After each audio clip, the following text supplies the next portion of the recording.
Let's check in with Chris because it's not just the heat we're dealing with, but those storms as well. Today was day 4 of this 90-degree temperatures on a third heat wave so far. But these thunderstorms have already caused some damage. We talked about them being wind-related, and that seems to be the case on Wesley Hills. This is in Rockland County, a tree down on 202. We've got multiple trees down, Croton-on-Hudson area on, again, 9. And then you go a little bit further up to the south and east there in the North Castle area. Tree down off of Route 22 and Upland Lane. So this is going to be the issue we're mostly concerned with for at least the next few hours, because we still have a few more bands of storms sitting to the west of us. Right now, 85 in the park. A little bit of that outflow from those storms has knocked the temperature down a little bit. Reason you're seeing 70s in some locations, that's where it did rain. Still 90 in Newark. It hasn't rained there or down the shore of Belmar yet at 93. The heat index is actually highest around the city, across portions of Long Island, and this little section of New Jersey. It's dropped dramatically, as I said, where it has rain. So here's our live radar.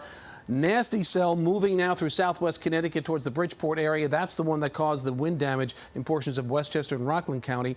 We also are seeing this moving off towards the east-northeast through Connecticut and away from the viewing area. Right now, though, that storm that came from Brooklyn through Queens is now working its way into the northern sections of Nassau County. Some heavier downpours here around the Glen Head area. This is moving towards the Oyster Bay and maybe just north of Syosset in the next 15 minutes or so.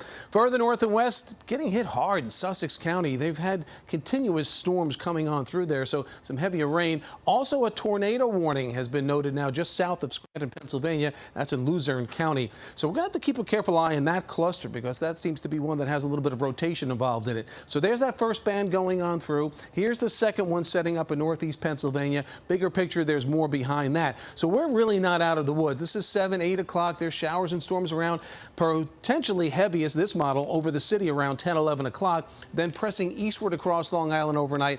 Tomorrow morning's commute should be fine. Things will be drying on out. The wind's going to kick to the north, so the front punches to the south. We get relief in here, lower humidity, sunshine Friday. That's the winner of a day. It starts to heat up a little bit over the weekend, but we keep the humidity at comfortable levels. So watch for the storminess tonight. It tapers off. It's done by tomorrow morning. Humidity lowers tomorrow, still mid to upper 80s, middle 80s on Friday. Weekend, quite warm, upper 80s to around 90 each day, but the humidity still moderate, not bad. And then we're back to showers and storms Tuesday, Wednesday next week.